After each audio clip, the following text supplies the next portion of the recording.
اور ساتھی قریب آ جائیں، جو سنت و نوافل سے فارغ ہو چکے ہیں وہ قریب آ جائے، ابھی سب کو مکمل کر لیں۔ الحمدللہ نحمده ونستعینه ونستغفره ونؤمن به ونتوکل علیہ ونعوذ باللہ من شرور انفسنا ومن سیئات اعمالنا، من يهد الله فلا مضل له ومن يضلله فلا هادي له، ونشهد ان لا اله الا الله وحده لا شريك له، ونشهد ان سيدنا ومولانا محمدا عبده ورسوله صلى الله عليه وعلى آله وأصحابه وبارك وسلم تسليما كثيرا أما بعد، فأعوذ بالله من الشيطان الرجيم، بسم الله الرحمن الرحيم، واستعينوا بالصبر والصلاة إن الله مع الصابرين، وقال النبي صلى الله عليه وسلم قرة عيني في الصلاة، أو كما قال عليه الصلاة والسلام، صدق الله العظيم وصدق رسوله النبي الكريم، رب اشرح لي صدري ويسر لي أمري واحلل عقدة من لساني يفقهوا قولي۔ ایک مرتبہ میرے ساتھ نبی صلی اللہ علیہ وسلم پر درود شریف پڑھ لیجیے۔ اللہم صلی علی محمد وعلی آل محمد کما صلیت علی ابراہیم وعلی آل ابراہیم انک حمید مجید، اللہم بارک علی محمد وعلی آل محمد کما بارکت علی ابراہیم وعلی آل ابراہیم انک حمید مجید۔ محترم بزرگوں اور عزیز دوستوں، اللہ تبارک و تعالیٰ کا احسان، اللہ کا فضل اور اللہ کا کرم ہے کہ اللہ تعالیٰ نے ہم تمام کو نماز جمعہ کی نسبت سے مسجد یعنی اپنی گھر جلد سے جلد آنے کی توفیق نصیب فرمائی۔ جو باتیں کہی جائیں اللہ تعالیٰ ہم تمام کو اس پر عمل کرنے کی توفیق نصیب فرمائے۔ دو جمعہ سے نماز کے تعلق سے عنوان اور بیان شروع ہے۔ گزشتہ جمعہ میں نے اس عنوان پر بیان کیا کہ نماز نہ پڑھنے کی کیا کیا وعیدیں ہیں، نماز نہ پڑھنے سے انسان کہاں تک گر جاتا ہے، اور اس کا شمار اللہ تعالیٰ نماز نہ پڑھنے کی وجہ سے فرعون، حامان، قارون اور ابی بن خلف کے ساتھ کرتے ہیں۔ نماز نہ پڑھنا اتنا بڑا گناہ ہے، تو نماز پڑھنے پر اللہ تبارک و تعالیٰ کیا کیا دینے والے ہیں، اس کا سننا، اس کا بولنا، اس پر عمل کرنا ہم تمام مسلمانوں کے لیے بہت ضروری ہے، کیونکہ 5 وقتوں کی نمازیں ہر مسلمان پر جس کے پاس عقل ہے، چاہے وہ مرد ہو عورت ہو بالغ شمار ہوتے ہو، تو ان پر 5 وقتوں کی نمازیں پڑھنا بہت ضروری۔ نہ پڑھنے پر گناہ بھی اللہ تعالیٰ کی جانب سے بہت سخت وعیدیں آئی ہیں۔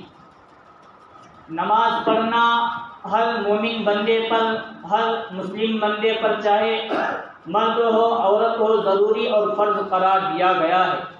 اب ایسا بھی نہیں ہے کہ ایک وقت کی نمازیں پڑھ لیں گے دوسری وقتوں کی چھوڑ دیں گے، یہ فرض کا مطلب ذرہ برابر نہیں۔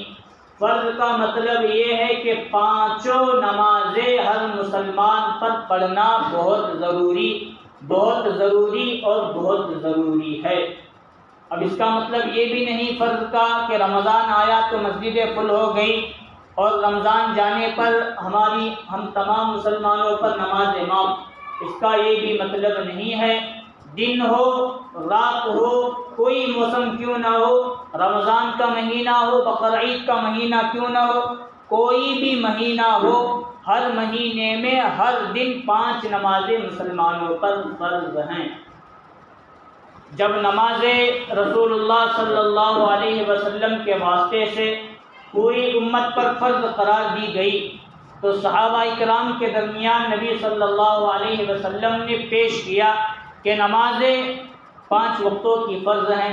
صحابہ کرام اتنا خوش ہوئے کہ اللہ سے لینے کا ذریعہ اور اللہ سے لینے کا واسطہ ہم کو مل گیا۔ اللہ کو راضی کرنے میں نمازیں پڑھنے کے ساتھ ساتھ صحابہ کرام نے زندگیاں گزار دی۔ صحابہ کرام کے واقعات میں آتا ہے 2 رکعتیں پڑھ کر صحابہ کرام، کیونکہ وہ زمانہ ایسا زمانہ تھا کھانے کی تنگی، پانی کی تنگی، کھانے کا سامان نہیں، پینے کا سامان نہیں، لیکن ویسے وقت میں صحابہ کرام نے وضو کیا اور اخلاص کے ساتھ وضو کیا، 2 نفل پڑھی اور اللہ کو راضی ایسا کیا کہ اللہ تعالیٰ نے چکیوں کا یا گھروں کے برتنوں کے واسطے سے جنت کا کھانا ان کے گھروں کے اندر اتارا۔ اتنی بہت بڑی بات ہے یہ چیز۔ انبیاء کے لیے یہ کام کرنا بہت آسان، کیونکہ انبیاء کا تعلق سیدھا اللہ تعالیٰ سے ہوتا ہے۔ انبیاء کی زبان سے جو باتیں نکلے وہ اللہ اس کو پورا کر کے رکھتے ہیں، لیکن صحابہ کرام کا تعلق بھی انبیاء کے ساتھ ہے، لیکن جبریل آتے نہیں، اور اسی طرح اللہ سے ہم کلام وہ صحابہ اور اولیاء نہیں ہوتے، اور اسی طرح اللہ کا دیدار یہ اللہ سے ہم کلام صحابہ اولیاء نہیں ہوتے، لیکن نہ ہونے کے باوجود نماز کو یہ اللہ کے ذریعہ اور اللہ کا واسطہ سمجھ کر انہوں نے جو کیا ہے، چکیوں کو چلوایا، گھر کے اندر فاقے کے ان فاقوں کو دور کیا۔ واقعات کے اندر یہاں تک لکھا ہے ایک عورت مکہ سے ہجرت کر کے مدینہ منورہ میں مسلمان ہوئی، اور آ کر انہوں نے نبی کے ہاتھ پر کلمہ پڑھا اور مسلمان ہو گئی۔ اب کوئی بیماری کی وجہ سے ان کے بچے کا انتقال ہو گیا، تو نبی صلی اللہ علیہ وسلم موجود ہیں، انہوں نے نبی کی طرف جانا پسند نہیں کیا۔ اگر نبی کے پاس جاتے تو نبی کی یہ باتیں ان کو ہوتی، صبر کر لو، جنت میں کل قیامت کے دن اللہ تعالیٰ تمہیں بہترین بدلہ اس کا نصیب فرمائیں گے۔ حضور کے پاس نہیں گئی، انہوں نے 2 رکعت نماز پڑھی اور اللہ سے دعا کی، اے اللہ میں مسلمان ہو کر تیرے نبی کے دربار میں مدینہ میں آئی، یہاں کے معاملات کی وجہ سے میرا بچہ بیمار ہو گیا، انتقال کر گیا، لوگ اب مجھے یہ طعنہ دیں گے جس اللہ کو تو مان رہی ہے، ہمارے لات منات عزا یہ جو ہمارے بت ہیں انہوں نے تیرے بیٹے کے ساتھ ایسا معاملہ کیا۔ ایک اللہ کو ماننے کی وجہ سے، اسلام کو ماننے کی وجہ سے، دین اسلام کو برحق ماننے کی وجہ سے چھوڑ کر یہاں چلی آ، ہم مجھے یہ تیرے جھوٹا ہونے کا، تیرے نبی کے جھوٹا ہونے کا طعنہ دیں گے، تیرے اسلام کے جھوٹا ہونے کا طعنہ دے، میرے بچے کا انتقال کر جانا، شہید ہو جانا تیرے راستے میں تیرے لیے مجھے گوارا ہے، لیکن تجھ پر اور تیرے نبی پر اور تیرے دین اسلام پر، قرآن پر ذرہ برابر آنچ آ جائے مجھے یہ گوارا نہیں، مجھے پسند نہیں، اس لیے میرے بیٹے کو تو زندہ کر۔ نماز 2 رکعت پڑھ کر صحابیہ جو ابھی مسلمان ہوئی انہوں نے جو دعا مانگی ہے حضور صلی اللہ علیہ وسلم تک بات صحابہ نے پہنچا دی، فلاں عورت کے بیٹے کا انتقال ہو گیا، حضور فرمائے میں اب آتا ہوں اس کے نماز جنازے کی تیاری کرو۔ حضور ادھر سے تشریف لائے، بچے کے جنازے کی تیاری کی جا رہی ہے، لیکن اس کی ماں نے جو بچے کے لیے 2 رکعت اللہ کو راضی کرتے ہوئے نماز پڑھی ہے، ابھی چہرے پر اپنے ہاتھ دعا سے نہیں پھیرے تھے، بچہ زندہ ہو کر کھڑا ہو گیا۔ یہ نمازوں سے صحابہ اکرام، ہمیں وہ کام نہیں کرنا۔ ابھی ہمارے جسم پر مکھی آ کر بیٹھے ہیں، اسے اٹھانے کی ہمارے نمازوں میں طاقت نہیں۔ یہ بڑے بڑے کام کرنا، زندہ کرنا مردوں کو، ہوائیں چلانا، بارش برسانا، چکیاں چلوانا، اس کام کے لیے ہمیں نہیں کرنا۔ اگر کرنے پر آئے تو انشاءاللہ اخلاص کے ساتھ نماز پڑھیں گے تو ہوگا، اگر نہ ہو تو ہمارا ایمان اور زیادہ کمزور ہو جائے گا۔ بس ہمیں 5 وقتوں کی نمازیں اور اس کے ساتھ سنت و نوافل کی پابندی اس لیے کرنا ہے ہمارا اللہ ہم سے راضی ہو جائے، ہمارا نبی صلی اللہ علیہ وسلم ہم سے راضی ہو جائے۔ جو بندہ 5 وقت نمازوں کی پابندی کرتا ہے اللہ تبارک و تعالیٰ اسے 5 طرح کے اعزاز و اکرام سے نوازتے ہیں۔ کتنے وقت کی پابندی اور کیا مل رہا ہے؟ 5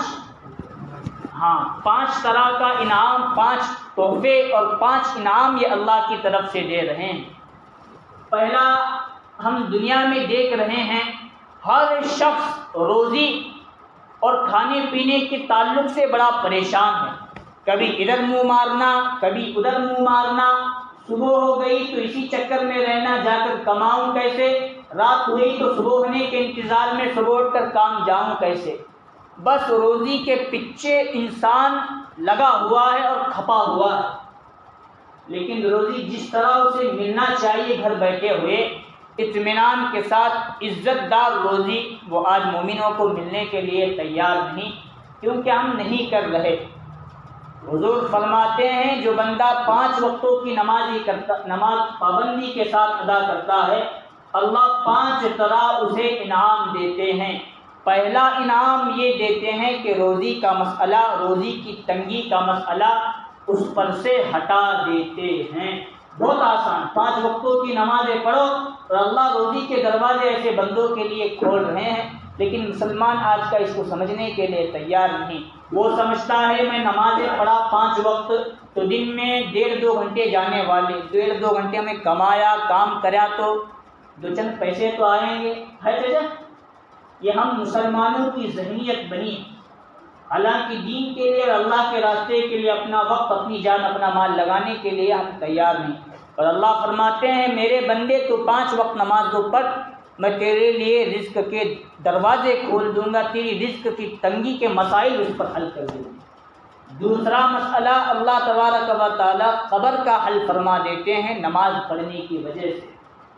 قبر ایسی سخت اور وحشت کی جگہ ہے، اس کا اندازہ لگانا بہت مشکل ہے. نیک اعمال کیے تو قبر کہے گی ٹھیک ہے تیرا آنا مبارک ہے، اور اگر برے اعمال کر کے ہم قبر میں جائیں گے، قبر کہتی ہے آیا زمین پر چلنے والوں میں مجھے تجھ سے بہت نفرت تھی، تو برے اعمال والا تھا، میں انتظار کر رہی تھی تو کب مرے اور کب میرے اندر آئے اور کب میں تجھے اپنا عذاب کا مزہ چکھاؤں. اور وہی مومن بندہ، ایمان والا، نماز پڑھنے والا جاتا ہے تو قبر کہتی ہے تیرا آنا مبارک، آ جا آ جا، اب دیکھ لینا تیرے نیکیوں کے بدلے میں تیرے ساتھ کتنا اچھا معاملہ کرتا ہوں. جنت کے دروازے، کھڑکیاں اس کے لیے کھول دی جاتی ہیں. کرامن کاتبین حاضر ہو کر اس کو سلام پیش کرتے ہیں، منکر نکیر اس کے لیے سوال پیش کرتے ہیں. قرآن مجید انسان کی خوبصورت انسان کی شکل میں آ کر اس کو تسلی دیتا ہے، ایمان اس کو تسلی دیتا ہے. ہر چیز جنت کی لذت اور جنت کی نعمتیں بندہ قبر کے اندر اس کو محسوس کرنا شروع کرتا ہے. نماز پڑھنے کی وجہ سے اللہ قبر کے مسائل اور قبر کے عذاب سے ہٹا رہے ہیں اور قبر کے پورے مسائل حل فرما رہے ہیں. کتنی چیز ہو گئی یہ؟ 2 کیا 4؟ بولو ذرا زور سے. پہلا کیا تھا؟ یاد نہیں؟ ہاں، روزی. نماز کی وجہ سے روزی کے مسائل حل. دوسرا، نماز کی وجہ سے قبر کے عذابات ہٹا دیے جاتے ہیں. اب روزی کا تعلق دنیا کے ساتھ ہے. انسان دنیا سے منتقل ہو کر قبر میں جاتا ہے، قبر کا مسئلہ بھی حل، دنیا کا مسئلہ بھی حل. اب قبر سے اٹھا کر اللہ تعالیٰ عالم محشر میں، میدان محشر میں جمع کرنے والے ہیں. تو اللہ تعالیٰ وہاں کا مسئلہ بڑا سخت مسئلہ ہوگا. جس کے ہاتھ میں نامہ اعمال سیدھے ہاتھ میں دیے جائے وہ بہت خوش ہوگا، اور جس کے اعمال نامے رجسٹر الٹے ہاتھ میں دیے جائے وہ پیٹھ کے پیچھے اپنے رجسٹروں کو، اپنے اعمال کو چھپائے گا اور لوگوں سے منہ چھپاتا ہوا پھرے گا. کاش یہ جو میرا چٹا میرا ہاتھ میں دیا گیا ہے نہ دیتے تو کتنا اچھا ہوتا. اللہ فرماتے ہیں نمازوں کی پابندی کرنے کی وجہ سے اللہ اس کے نیک نامہ اعمال سیدھے ہاتھ میں تھماتے ہیں. وہ کہتا ہے وَأَمَّا مَنْ أُوتِيَ كِتَابَهُ بِيَمِينِهِ فَيَقُولُ هَاؤُمُ اقْرَءُوا كِتَابِيَهْ إِنِّي ظَنَنتُ أَنِّي مُلَاقٍ حِسَابِيَهْ فَهُوَ فِي عِيشَةٍ رَاضِيَةٍ. نماز پڑھنے کی وجہ سے، نماز کی پابندی کی وجہ سے اللہ نامہ اعمال سیدھے ہاتھ میں دیں گے. وہ خوش و خرم ہوتے ہوئے لوگوں کے درمیان پھرے گا، دیکھو میرا اللہ مجھ سے راضی ہے، میرے نامہ اعمال میرے آج ہاتھ میں دیے گئے ہیں. اللہ اس کے وہاں میدان محشر کا مسئلہ بھی اس کے لیے حل فرما دیں گے. اور جس کے پاس یہ سیدھے ہاتھ میں نہ دیا جائے الٹے ہاتھ میں دیے جائے. قرآن کہتا ہے وَأَمَّا مَنْ أُوتِيَ كِتَابَهُ بِشِمَالِهِ فَيَقُولُ يَا لَيْتَنِي لَمْ أُوتَ كِتَابِيَهْ وَلَمْ أَدْرِ مَا حِسَابِيَهْ يَا لَيْتَهَا كَانَتِ الْقَاضِيَةَ مَا أَغْنَىٰ عَنِّي مَالِيَهْ. کاش کاش کاش یہ رجسٹر اور یہ نامۂ اعمال میرے ہاتھ میں نہ دیے جاتے تو کتنا اچھا تھا. مجھے آج اتنی پریشانی اٹھانے کی نوبت آ رہی ہے. اللہ فرمائیں گے خذوہ فغلوہ، فرشتوں کو حکم ہوگا جن جن لوگوں کے الٹے ہاتھ میں ان کے اعمال نامۂ اعمال دیے گئے ہیں، خذوہ ان کو پکڑو، فغلوہ ثم الجحیم صلوہ ان کو ان کے منہ کے بل گھسیٹتے ہوئے سیدھا جہنم میں پھینک کر آؤ. ایسا مسئلہ خطرناک ہو رہا ہے. لوگ روکیں گے، فرشتے ایسے بے نمازی لوگوں کو گھسیٹ کر جہنم کے اندر پہنچا رہے ہوں گے. 3 چیزیں ہو گئی. کتنی ہو گئی؟ 3. چوتھا کیا ہے چیزیں؟ چوتھا یاد نہیں؟ حالانکہ یہ روایت اکثر جماعت کے تعلق سے 6 صفات میں بار بار بیان کی جاتی ہے. کیا آیا؟ کیا ہے چوتھا؟ ہاں، پل صراط ایسا مسئلہ ہے، بال سے زیادہ باریک راستہ ہے. پل صراط ہمیں سمجھے کون سا بھی بڑا پل رہتا ہے وہ ندی کے اوپر ٹرکا جاتی ہیں، گاڑیاں جاتی ہیں، وہاں سب جنا ٹھہرے تو یہ پل کو کیا ذرہ برابر بھی. یہ ایمان والوں کے لیے ایسا پل ہوگا، نماز پڑھنے والوں کے لیے، اور جن کے لیے مسئلہ بننے والا ہے بال سے بھی باریک. بال کتنا بڑا رہتا ہے؟ ہاں صحیح، بڑا ہتھی ٹھہرا تو بھی بال کو کیا نہیں ہوتا. صحیح، بال کی باریکی بھی محسوس کرنا ہمارے لیے بہت مشکل. بال سے بھی زیادہ باریک اور تلوار کی تیز سے بھی زیادہ تیز راستہ ہوا ایسا ہوگا. جن کے اعمال نامے اچھے ہوں گے، جن کے نماز پابندیوں سے ہوں گے، ان کے لیے وہاں سے گزرنا بہت آسان. ایک بندہ ایسا آئے گا تیز ہواؤں کے ساتھ وہ گزر کر چلا جائے گا.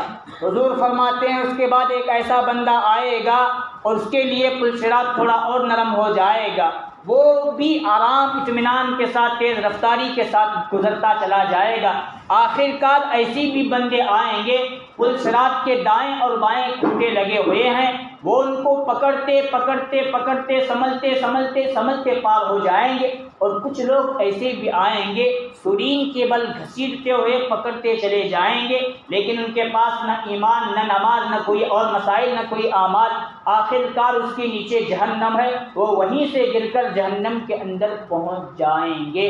نماز پڑھنے کی وجہ سے اللہ تبارک و تعالی پل صراط کا مسئلہ بھی حل فرما. پل صراط پر کب ٹھہرے اور کب ہم گزر گئے اس کا احساس بھی ہمیں وہاں نہیں ہوگا.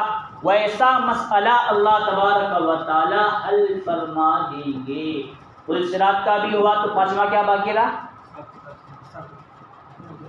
دنیا بھی گئی، دنیا کا مسئلہ بھی نماز کی وجہ سے حل، قبر کا مسئلہ بھی حل، میدان محشر کا بھی حل، پل صراط کا بھی حل. تو اب باقی کیا؟ جنت. اور اب یا تو حساب کا آسان ہونا ہوگا یا حساب کا مشکل، کیونکہ ان مراحل سے گزرتے گزرتے اللہ کے دربار میں حاضر ہونا. تو اب اللہ وہاں حساب لیں گے کیا کر کے آیا، کیا کما کے آیا اور کیا گما کے آیا. اگر کر کے آئے ہیں حساب کتاب بہت آسان، جا میرے بندے تجھ سے میں تیرا حساب و کتاب معاف کر دیتا ہوں. اور اگر گڑبڑی مسئلہ ہوا تو اللہ فرمائیں گے دیکھ تو نے کیا کیا، اپنی زندگی کس طرح گزاری، مال کیسے کمایا اور کہاں خرچ کیا، اور تو نے نمازیں پڑھی نہیں پڑھی. حضور فرماتے ہیں سب سے پہلے کل قیامت کے دن اعمالوں میں نماز کا حساب لیا جائے گا. کتنی نمازیں تو نے پڑھی اور کتنی نہیں پڑھی. اللہ فرمائیں گے دے مجھے جواب اس کا. جب تک بندہ حساب نہیں دے گا تب تک 1 انچ نہ آگے بڑھ سکتا ہے نہ 1 انچ پیچھے ہٹ سکتا. جنت جہنم میں جانے کے بعد بات کی دور، دے حساب. فجر کی پڑھی نہیں پڑھی، کیوں نہیں پڑھی؟ اب جواب دینا مشکل. وہاں ہم اللہ کے سامنے گئے، اللہ اٹھا نہ تھا، یہ کوئی عذر نہیں. ذرا مجھے تاپ آئی تھی، بخار آیا تھا، سردی لگی تھی، جو بھی کوئی عذر اللہ کے درمیان قبول نہیں ہونے والا، کچھ بھی عذر، یہ ہمارے یہاں تو چل جاتے ہیں کہ نماز کو آئے نہیں، ذرا سر دکھ لگا تھا مولانا کل کو میں آیا نہیں، حالانکہ یہ کوئی عذر نہیں، ذرا رات میں لئی تھک کو آیا تھا، لئی کاما کریا کل کو آیا نہیں، کتکا بھی کمائے تو ہمیں وہاں سے، کتا بھی کمائے تو ہمیں نہ ہماری زندگی کے احوال بدلنے کے لیے تیار، نہ قبر کے احوال بدلنے کے لیے تیار، نہ انسان کے احوال بدلنے کے لیے تیار، کیا بھی کرے مانچ،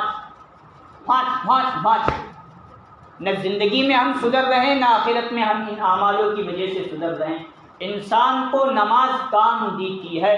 صحابہ کے درمیان جب اللہ کے رسول صلی اللہ علیہ وسلم نے فرمایا اب تم لوگوں پر 5 وقت کی نمازیں فرض ہیں، صحابہ نے اپنی پوری زندگی کوئی نماز کبھی قضا نہیں کی، نماز جان بوجھ کر نہیں چھوڑی۔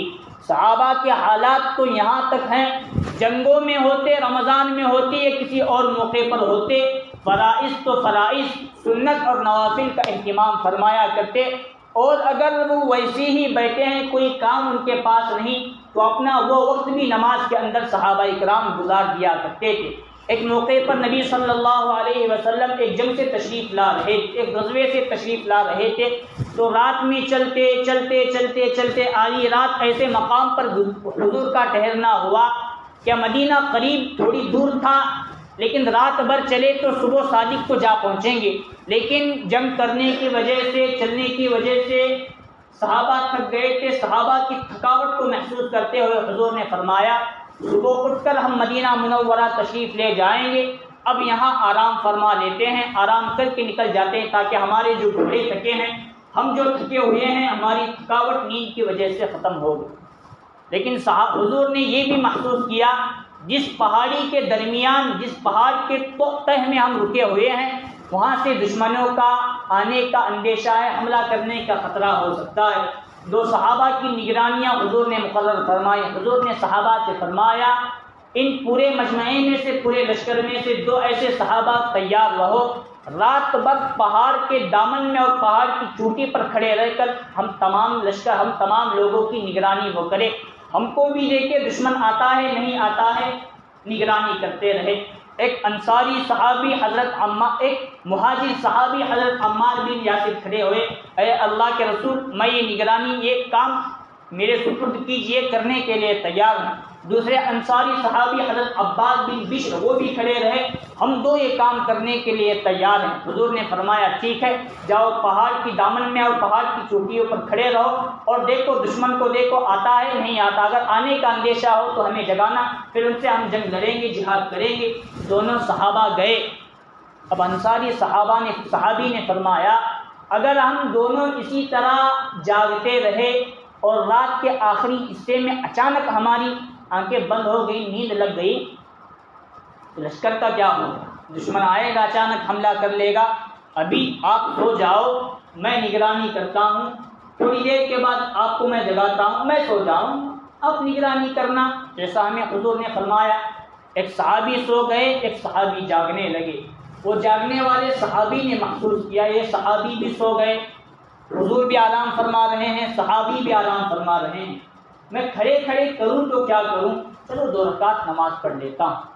انہوں نے تکبیر کہی، اللہ اکبر، رکعت باندھ لی، سورہ فاتحہ پڑھی، سورہ فاتحہ کے بعد سورہ کہف پڑھنا شروع کر دیا۔ تو سورہ کہف کون سے بارے میں؟ ہاں کون سے؟ 15ویں پارے میں بار بار یہ پوچھنا کیوں پڑ رہا ہے؟ ابھی سورہ کہف جمعہ کے اعمال میں سے ایک عمل ہے، سورہ کہف پڑھنا بہت ضروری، دجال ہو یا دجال سے چھوٹے فتنے ہو، سورہ کہف کے پڑھنے والے کو ٹچ بھی نہیں کرتے، اور ہم نے سب فتنے ٹچ کر کو کیا ہم نے لے کو چلیں ہوا کے بہراؤ میں، لیکن ہمیں سورہ کہف پڑھنے کے لیے تیار نہیں۔ سورہ کہف جمعہ کے اعمال میں سے ایک عمل ہے، پڑھنا بہت ضروری۔ وہ صحابی سورہ کہف، سورہ فاتحہ کے بعد سورہ کہف پڑھنے لگے۔ دشمن نے دیکھا ایک درخت سا محسوس ہو رہا ہے، ہلنے جلنے کے لیے تیار نہیں، انسان بھی ہو سکتا ہے یا کوئی درخت وغیرہ بھی ہو سکتا ہے، کوئی اور سائے دار چیز ہو سکتی ہے، کیونکہ اس وقت لائٹ وغیرہ کا انتظام نہیں تھا۔ ایک تیر مارا، وہ جا کر ان کے جسم میں لگا. وہ صحابی نے تیر کو نکالا، پھر واپس نماز پڑھنے میں مشغول ہو گئے. اس نے کہا شاید انسان ہی ہوگا، حرکت نہیں کر رہا، پھر ایک تیر مارتا ہوں، حرکت کرے، پھر ایک تیر پہ تیر مارتے گئے. وہ صحابی تیر کھاتے گئے اور نکال کر پھینکتے، لیکن پڑھنے میں اور نماز میں اتنا لطف ان کو آ رہا تھا، نماز چھوڑنا محسوس نہیں کیا. آخر کار سورہ کہف کو مکمل کرنے کے قریب ان کو محسوس ہوا اگر میں اسی حالت میں تیر کھاتے کھاتے شہید ہو جاؤں اور ان کو نہ جگاؤں تو وہاں سے لشکر آئے گا، سب پر حملہ کر دے گا، میری ایک کی وجہ سے تمام کا نقصان ہو جائے گا. انہوں نے نماز مکمل کی اور صحابی کو جگایا. مجھے تیر لگ چکے ہیں، حضور کو جگاؤ، صحابہ اکرام کو جگاؤ. یہ صحابہ کے اندر نماز کا اتنا شوق تھا، اور آج ہمارے اندر نماز کا شوق آنے کے لیے تیار. ہم نماز چھوڑ رہے ہیں، پیشانی پر ذرہ برابر ہمیں بل نکل آنے کے لیے ہمارے اوپر تیار نہیں. رمضان قریب ہے، اس کی فضیلت کے تعلق سے باتیں، اگر ابھی تک ہم نماز نہیں شروع کریں تو اب کرو، اب کرو، اب کرو، اب کرو. ایک صحابی حضور کی خدمت کے لیے تہجد کے وقت آیا کرتے، حضور کو تہجد میں لوٹا دینا، مسواک دینا، مصلی بچھانا، حضور کی خدمت کرنا. ایک دن حضور خوش ہو کر حضور نے فرمایا مانگو. تو صحابی کا نام تھا ربیعہ. مانگو، مجھ سے کیا مانگنا چاہتے ہو؟ دنیا مانگو، آخرت مانگو، انشاءاللہ میں سب تمہیں اللہ سے لے کر دلوانے کے لیے تیار ہوں. انہوں نے کہا اے اللہ کے رسول، جنت میں آپ کی رفاقت، آپ کی معیت چاہتا ہوں. رفاقت معیت نہیں سمجھے تو آپ کے ساتھ جنت میں میں ہونا چاہتا ہوں. ہم ہوتے پلاٹوں کی قیمت نہیں شروع ہے، ایک دو چار پلاٹ مجھے دلوا دو، ذرا کھیتا دلوا دو، تو بھی گاڑیاں دلوا دو، گھوڑے دلوا، یہ ہماری دنیا. وہ صحابہ کے پاس کچھ نہیں تھا، پیون لگے ہوئے کپڑے ہوتے تھے، لیکن مانگتے تھے اللہ کی رضا، اللہ کے نبی کی رضا. انہوں نے فرما دیا اے اللہ کے نبی، مجھے آپ کی جنت میں معیت اور رفاقت نصیب فرمائیے، دلوا دیجیے اللہ سے. حضور نے فرمایا اگر واقعی اخلاص کے ساتھ تم یہی مانگ رہے ہو تو سجدے کثرت کے ساتھ کیا کرو، یعنی نمازیں کثرت سے پڑھو. حضور نے چاہتے تو حضور فقط ان کے لیے یہ عمل رکھ سکتے تھے، لیکن صحابی کا سوال اور حضور کا جواب پوری امت کو اپنے اندر لیے ہوئے. جو بندے نمازیں کثرت کے ساتھ پڑھیں گے ان تمام بندوں کو اللہ کے نبی کی معیت اور رفاقت کل قیامت کی دن نصیب ہوگی. اس سے بڑھ کر ہم مسلمانوں کے لیے کیا چاہیے؟ صحابہ کو اللہ جزائے خیر نصیب فرمائے. انہوں نے وہ سوال کیے امت کے سامنے رکھتے ہوئے، حضور نے ان کے سوال کو سمجھتے ہوئے پوری امت کے لیے جواب نصیب فرمایا. اللہ نے صحابہ کرام کو جنت میں بہترین مقام و ٹھکانہ نصیب فرمائے، ان کے قبروں پر کروڑوں لاکھوں اربوں رحمتیں نازل فرمائے. انہوں نے ہمیں راستہ دکھانے کا کام کیا ہے. نمازیں پڑھنا ہر مسلمان کے لیے بہت ضروری. رمضان قریب آ رہا ہے، ابھی سے ہم پڑھتے رہیں گے، تیاری کریں گے تو انشاءاللہ روزے ہمارے لیے آسان، نمازیں آسان، قرآن مجید کی تلاوت ہمارے آسان، تراویح ہمارے لیے آسان ہو جائے گی. سب ساتھی کریں گے؟ یہ زبانی انشاءاللہ نہ، یہ جھوٹا انشاءاللہ ہوتا ہے. دل میں مضبوط ارادہ اور نیت کر کے کہ آج سے مجھے 5 وقتوں کی نماز پڑھنا ہے. جب بندہ مضبوط ارادہ اخلاص کے ساتھ کر لیتا ہے اللہ توفیق اسے دیتے ہیں، اس کے لیے راہ ہموار فرماتے ہیں. اللہ سے دعا ہے اللہ تعالی ہم تمام کو 5 وقت نمازوں کی پابندی، مرد ہو، عورت ہو، بچے ہو، بوڑھے ہو، ادا کرنے کی توفیق نصیب فرمائے. آمین. وآخر دعوانا الحمد للہ رب العالمین.